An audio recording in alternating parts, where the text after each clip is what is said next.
Hi everyone, it's Cindy. Welcome back to Studioloo. I'm just here to do a little bit of work on my latest journal, Eccentrics, and I figured I would turn the camera on. I'm currently waiting for a video to post on YouTube that I want to watch today and it hasn't yet, so I thought I would work on this cover. So if you've been watching my last few videos, you've probably already seen this piece.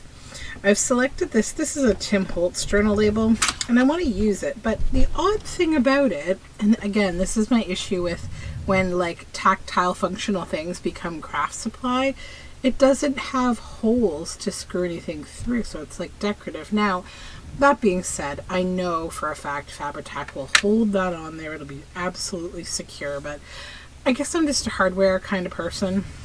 So I've been fighting with what to put over this spine here because I want to cover this up. And I finally decided to take the stairs from the stairwell from this picture and put it on the spine. So I just backed it with like some card and I've inked in black around the edge, and I want to put that on there. I think that will look really cool. So I basically just need to attach all of this stuff to the book with Fabri-Tac. I'm going to do the spine first because I can lay this down nice and flat and not have to worry about like, you know, messing anything up. So I'm actually using not Fabri-Tac 3-in-1, same kind of glue from Beacon Adhesives. So yeah, I'm just having kind of a easy peasy day. I managed to finish up my Keeper of Ducks journal, and I've posted the digital kit to Etsy and to my 2 upper tiers of my Patreon. So if you are my Patreon, it is there for you. I'm just gonna go a little bit like easy on the glue, like nice and thin. And then I'm thinking I might add a couple of brads, one at the top and one at the bottom, just to double triple attach this on. So let's lay it down, make sure that we're where we want to be. That's good. And then just give a press toward the inside, and then you're kind of pressing the glue inward, and do that on all 4 sides. Press inward, and on this side we press the other way, inward. At the bottom we press upward. Okay, and then I'll just give kind of a gentle sort of center press.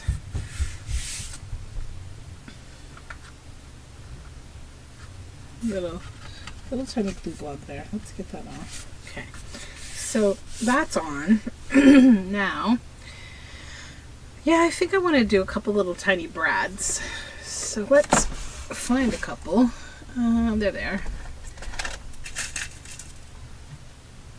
I was thinking I might also use these brads on the front card as well. So now the job is just going to be centering. And I'm just going to eyeball that, and then I'll use my ruler to do the center at the bottom.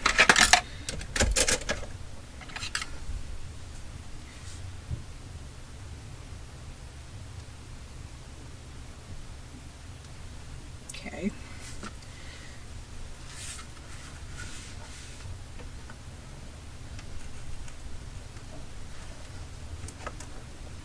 There we go.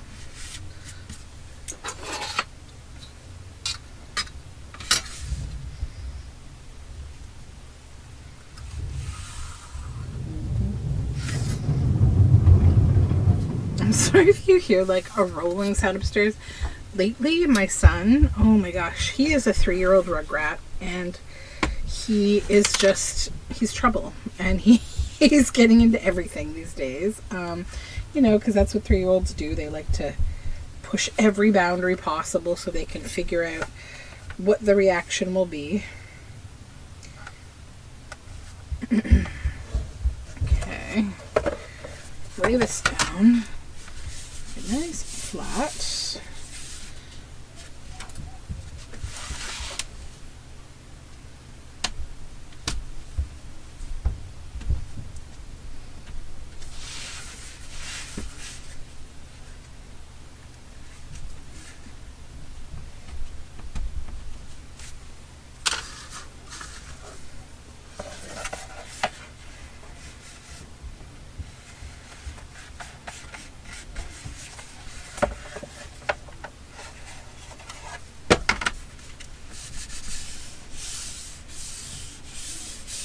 I just have to decide if I'm going to want to stitch.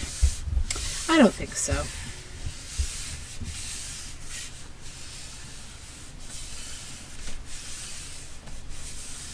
Just make sure this is all pressed down, and that when we fold the book, that it's not offering to kind of come up at all.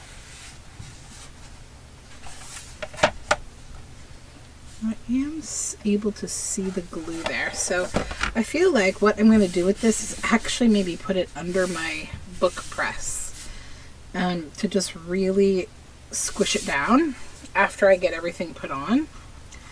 I won't put the label on because it's going to have, I think, slightly higher clearance than these, so then it will prevent the compression on this. Now the brads might do that too, but maybe not. But I will give it a try. If it doesn't, then I will just have to look at it and weigh it down really well. But I'm going to put it in the press and see if it weighs it down how I'm hoping it will.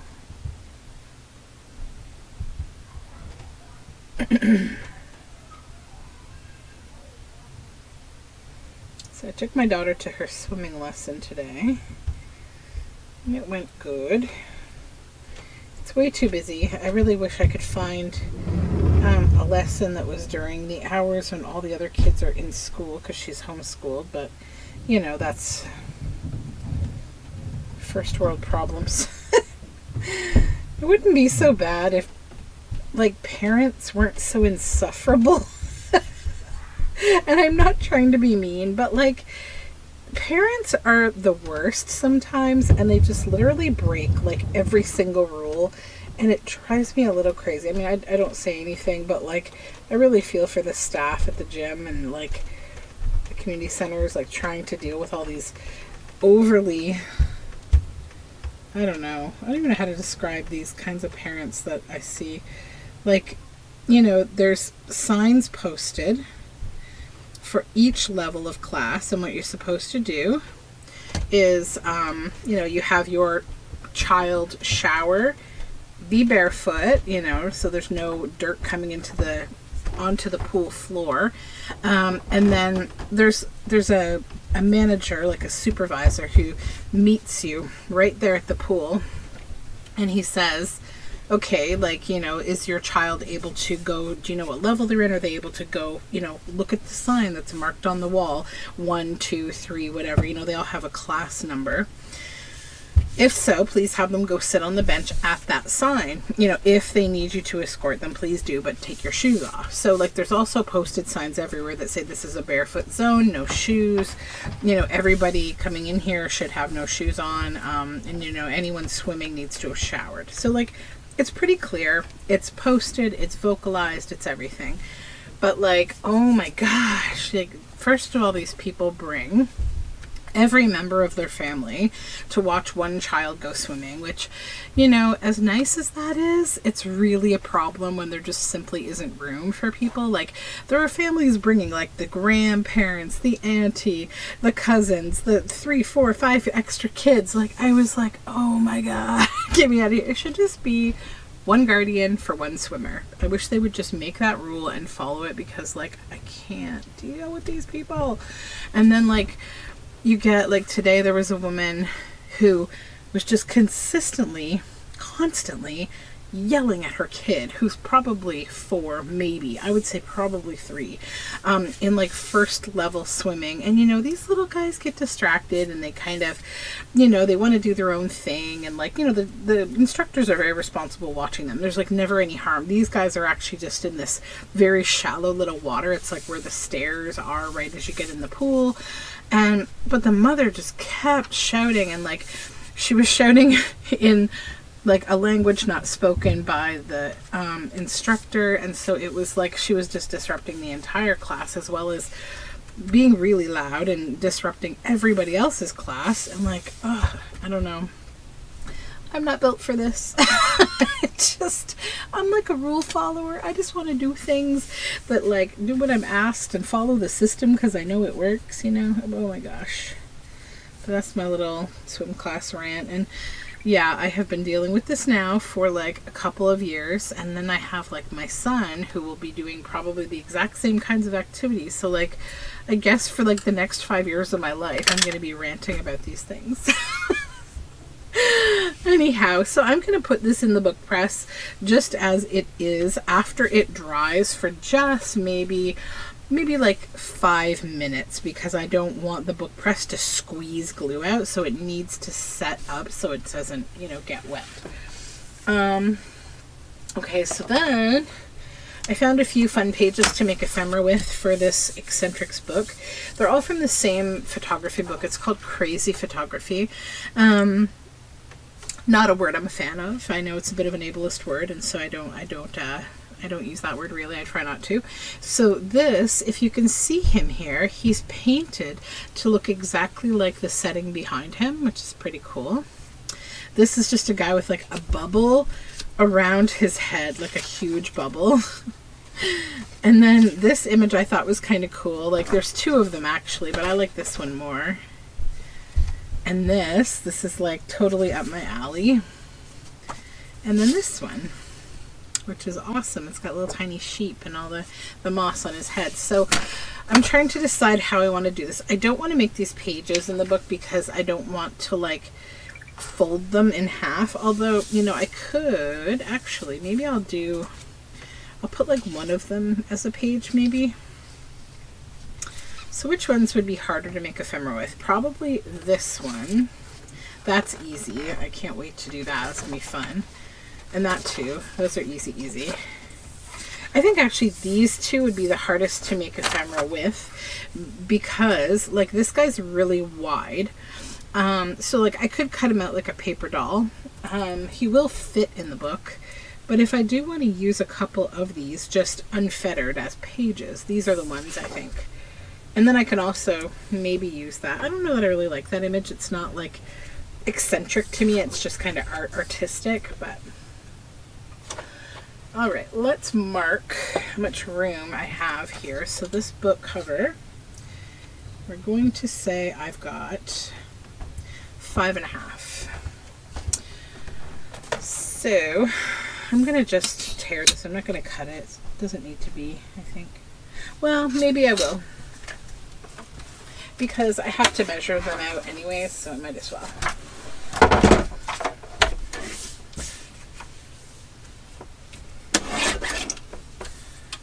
Okay. Just start by cutting off these edges.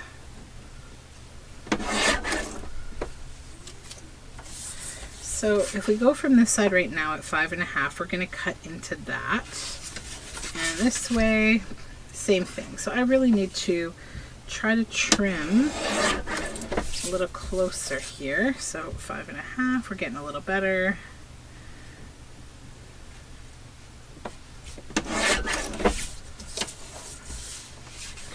Five and a half, still gonna cut his nose. Okay, we gotta go from this side, I think. We've got the ear on there, I'm good. Okay. We'll go to this one, to this spot here, and 5.5. Let me just take a look at the height of this book. I think it will be fine. Oh yeah, we're fine. Okay. And then I might as well, while I'm here, I will cut the shape out of these that I want to make ephemera. So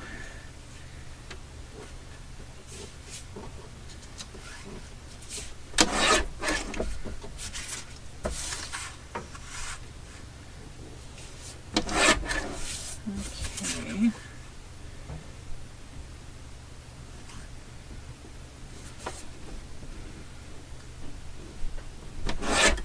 That's good.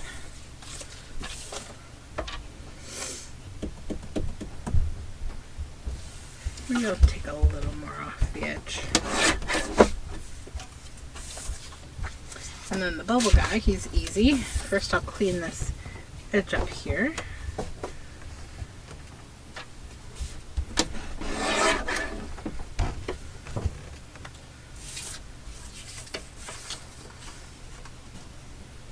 this weekend feels like it went so quickly. Yesterday I went to a neighboring city because the weather was just beautiful. We had a really, like a hot snap spell kind of thing, an unusually hot day or two. I guess it's been maybe 3 days of just warm weather, which is both like nice but also slightly scary. So it's supposed to go back down in temperature, but we went to a neighboring city, had a nice day. We walked, went for a nice walk. We had, the city we went to is called Hamilton. It's a really nice city. And we ended up going to, so there's like a few certain restaurants that we quite like there and the kids really like. So we stopped by those, and one is, it's a pizza parlor, and it's called Power Pizza. And they make really good, this pizza called the Big Apple. And my daughter loves like the little cup pepperoni they put on it, and so she was very happy to have that. And then after we had our long walk and we did some shopping and stuff, before we headed home, we stopped at one of our favorite places run by the most lovely family. It's called A&J Sugar Bowl, and they make the most yummy bubble waffles and ice cream. And then my kids, they always get like a chocolate ice cream cone with sprinkles. And the lady who runs the ice cream store, she's like the loveliest person. Like one day we went there, and it was Father's Day, and my husband, he went in to get the ice cream, and I stayed with the kids. And so because it was Father's Day, she gave him like a free dessert. It was so nice. We were like, no, it's okay. And she was like, she insisted. Just the loveliest person.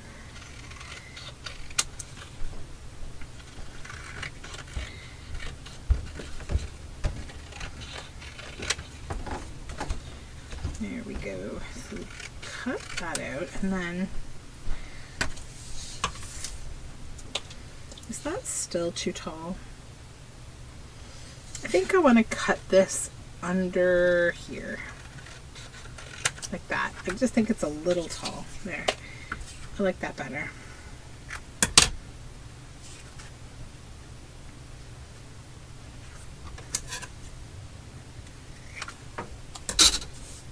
So that's that one. Then I need another piece of paper. I should try to use this bag. Hold on. Okay.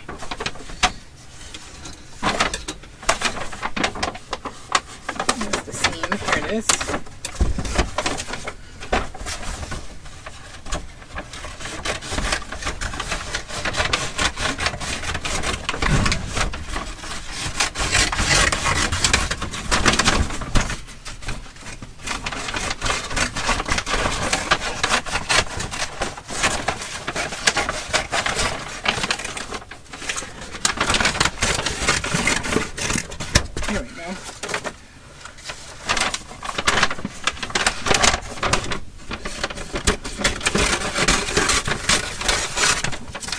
With that piece. Meaning to break that bag down for days now. And I just hadn't gotten around to doing it. Okay.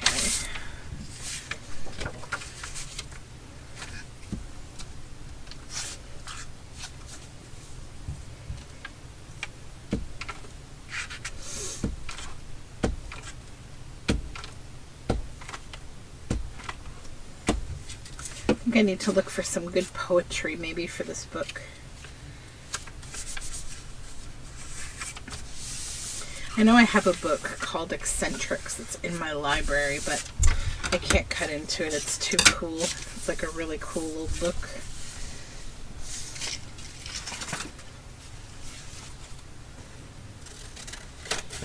A long time ago I had planned to do a podcast about eccentrics, like just eccentric people and talking about eccentric people.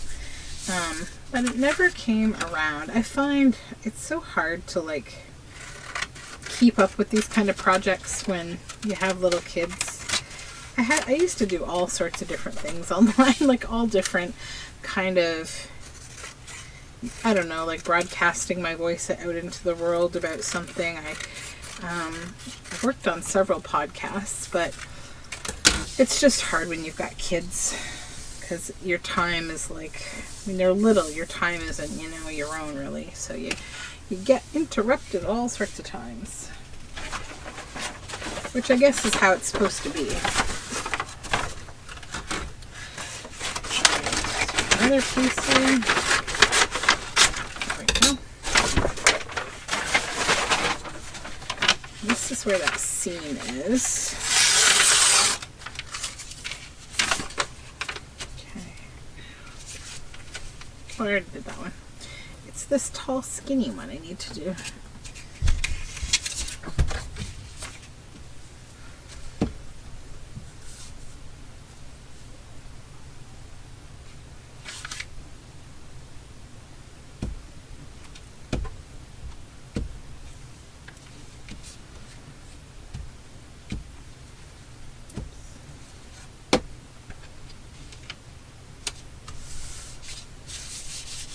The weekend just feels like it whipped by so quickly. My kids went scooting. I don't know, we were just busy. And then today I made a potato salad, which always like feels like it takes all day.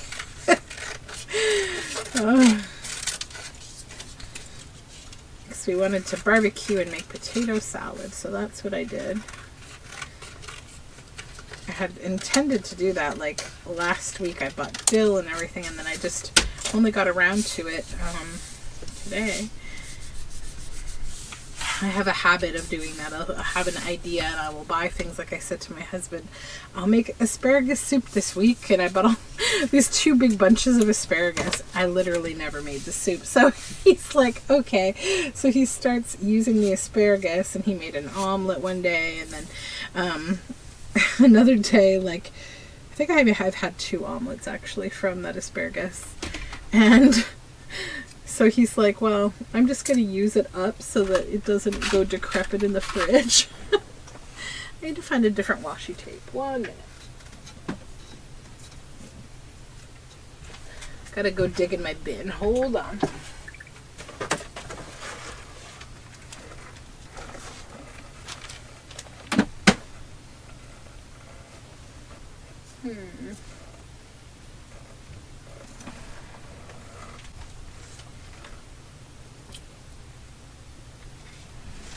Okay. I think I found one I like.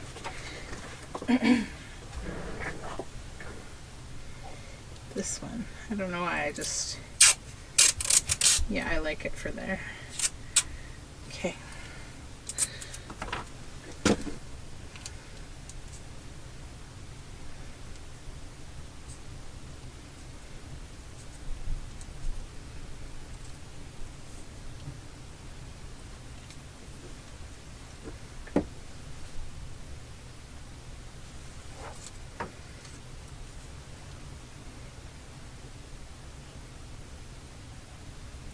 Concentrate.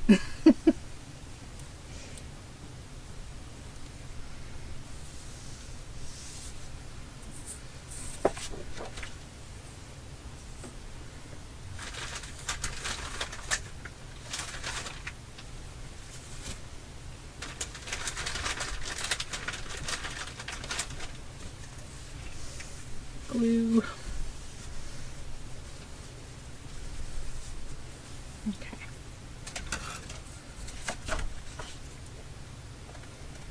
Now we need to decide what to back this with. And I might just do that right now while I have it here. I have to grab a piece of paper. 1 second.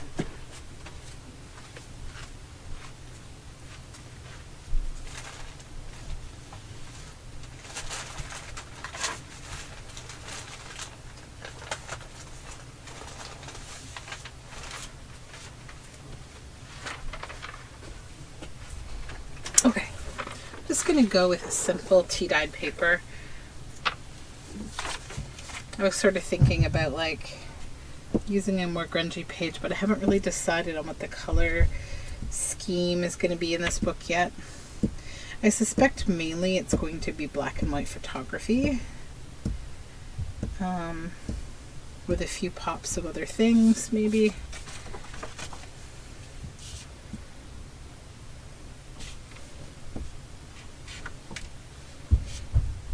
But it will all come together.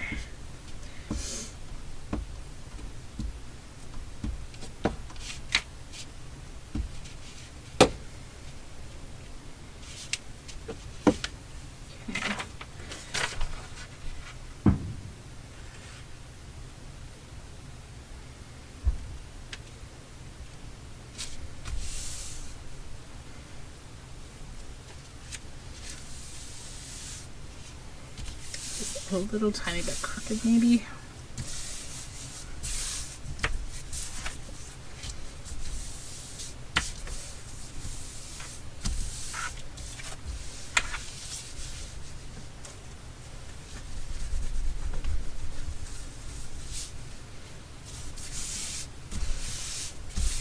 Okay, that's good.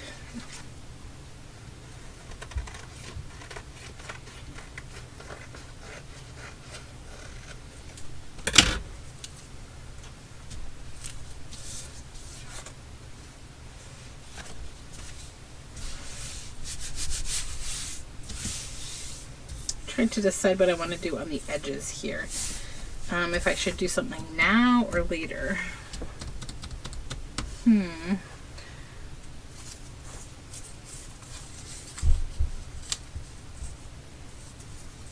of like this old spine as an idea. Kind of cool if I could find one. It's long enough. Yeah, let's do this.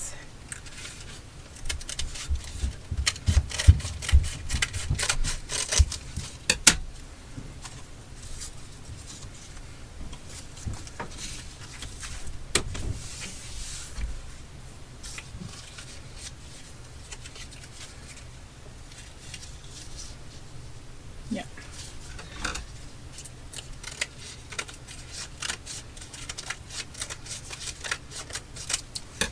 Okay, and then take art glitter glue.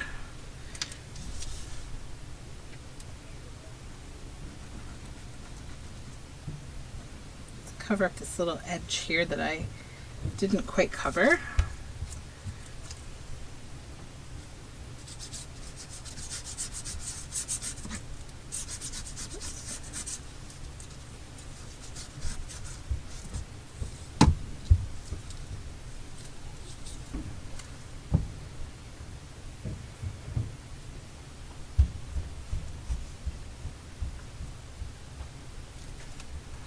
Need my glue book.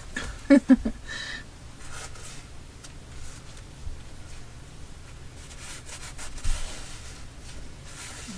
that's one.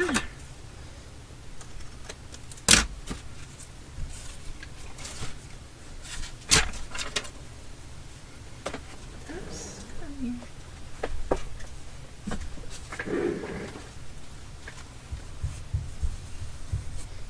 There we go.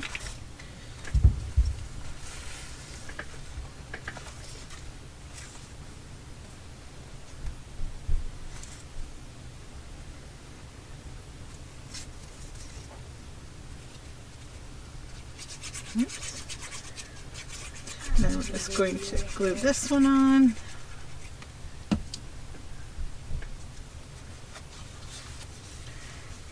All right, here.